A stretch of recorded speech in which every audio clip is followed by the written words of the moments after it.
I bought the Lenovo ThinkPad E14 Gen 3 that I have on hand over the weekend, and I've used it extensively for a few days. As such, I feel prepared to review the E14 Gen 3 and provide some historical information as well on Lenovo's cheapest line of ThinkPad. Key points. 1. This laptop is a great option if you can find one for $150 or less. 2. While Lenovo's E-Series of ThinkPad is their entry-level offering, it still maintains much of the classic ThinkPad feel and experience. 3. Ever since Lenovo's acquisition of the ThinkPad brand, a common critique has been that build quality consistently declines with each new generation of ThinkPad. The E-Series demonstrates this most by maintaining the ThinkPad experience while cutting every corner possible. The demonstrated efficacy of this strategy has seemingly influenced Lenovo's willingness to further cut corners across the rest of their ThinkPad line. Specs. On hand is a 2021 ThinkPad E14 Gen 3.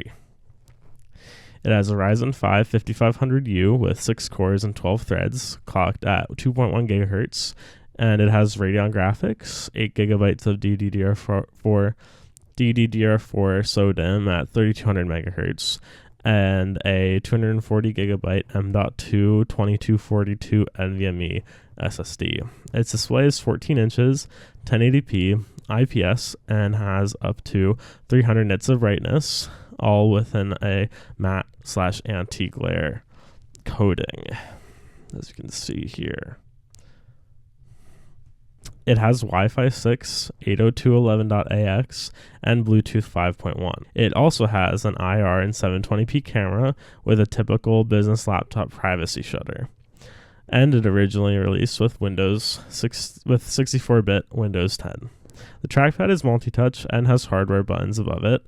Above that, as well as a track point, all within a standard type Lenovo ThinkPad keyboard.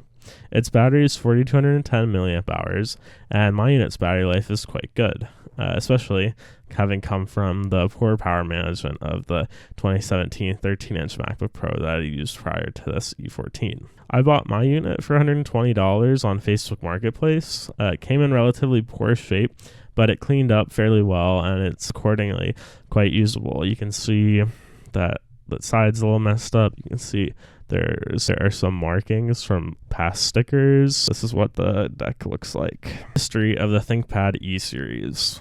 The ThinkPad E-Series, first released in 2010, was among the first shakeups to the brand after it was acquired by Lenovo in 2005. This new entry into the ThinkPad line was originally known as the Edge series and later became known as the E-Series. They were and still are the most affordable devices in the ThinkPad lineup. That said, they are still fairly expensive wherever a budget device is concerned. It's about $700 for this E14 if you were to buy it new.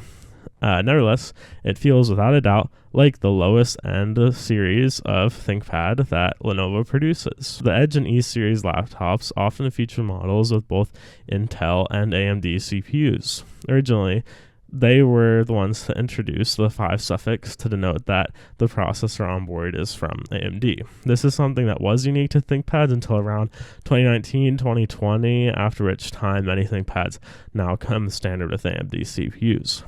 This E-Series specifically has had 3 naming overhauls. In 2010, it was the Edge 11, Edge 13, Edge 14, Edge 15. In 2011, it was the Edge E220S, Edge E320, Edge E325, Edge E420, Edge E420S, Edge E520, and Edge E525.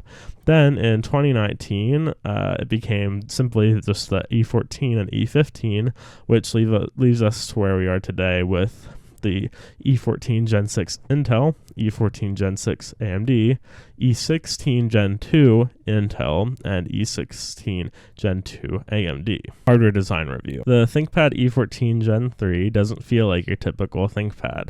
Given the history and intended market for the E-Series, this makes sense.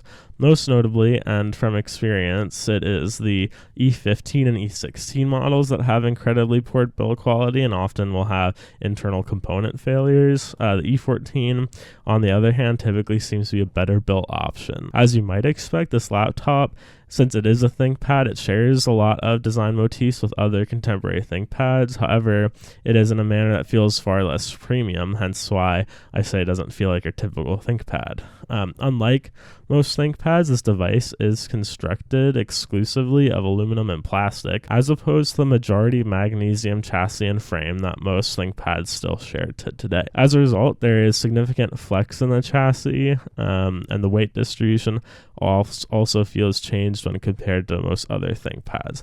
I'll show the chassis flex right now. Hopefully that gave you a good idea for how much flex there is on this device. Furthermore, this device does include the classic spill-resistant design on its keyboard, whereby liquid drains through the device instead of pooling inside of it. The keyboard, it also feels spongier than most ThinkPads, and the keys don't feel like a normal ThinkPad. They're a rough plastic as opposed to smooth plastic. However, as time goes on and you use the keyboard, the rough plastic turns into a smooth plastic. And further, I would still argue that this keyboard is better than what you can get in most laptops. Finally, the trackpad, it's a little smaller, like a few millimeters smaller than it probably should be, and this is likely in an effort to reduce tooling costs during manufacturing. As such, I would describe the E-Series ThinkPad thusly. It features a design quite similar to other ThinkPad Ultrabooks. However, it is done in a manner with great emphasis on cost reductions.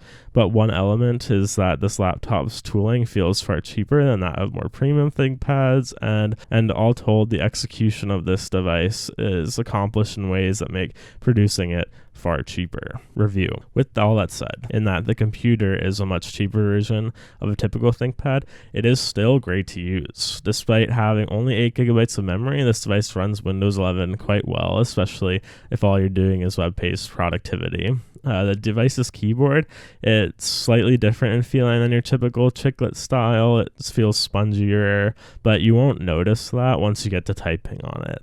And that's how most of this device is. If you have experience with other ThinkPads, you'll immediately recognize that this device feels cheaper. However, the more you use it, the more accustomed you become to it, and then the more it feels like your classic ThinkPad and ThinkPad experience. This is really impressive, and I think it's why the build quality of most all ThinkPads has waned over the years. They can accomplish the same ThinkPad feel while making the laptop cheaper and cheaper to produce. Conclusion. In the end, I have had no issues in using this laptop, and I have had a very pleasant experience using it. Despite purchasing mine for $120, I would be willing, now that I've used it, to spend upwards of $150 on it. Hey, looks like you made it to the end of the video. Thanks for that. You can find us here on YouTube and on Instagram as well. Links in the description.